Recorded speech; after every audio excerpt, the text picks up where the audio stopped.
G'day guys, today we're going to be doing an art lesson based on the style of Fred Williams.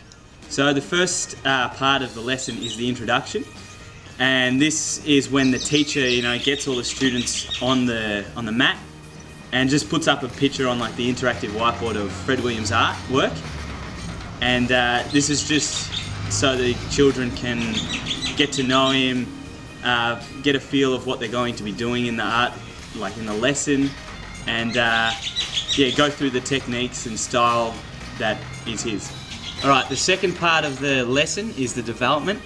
This is when, during the discussion, the teacher will really go into Fred Williams' style, how Fred represents the landscape, how he represents bushes and trees, and how he paints them. I'll talk about the amount of detail in the artworks and how there isn't much, and hopefully the students will get a grasp of that. And the last thing was they'll talk about his specific techniques.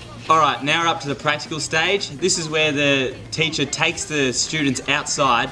It's the teacher's job to highlight different parts of the school, like, vegetation, trees, and get the children's minds rolling on what they need to draw. After finding a suitable landscape, we start the first stage of drawing.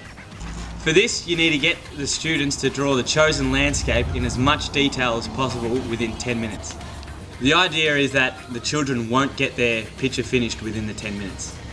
After that 10 minutes is up, we start the second phase of drawing. At this stage, the children are to draw the same landscape again, but with less detail. They still have the same 10-minute time constraint because we don't want them to finish. Alright, now we move on to phase 3. This is the final stage of the art lesson. The teacher's going to get the students to draw the landscape for a third time, but in as little detail as possible. So we're going to give the children a 3-minute time constraint so they eliminate all the detail they can. This is to imitate Fred Williams' art style, where he represents trees as bold, thick black lines, bushes as just green blotches of paint. Hopefully students will create an artwork that represents Fred Williams' style.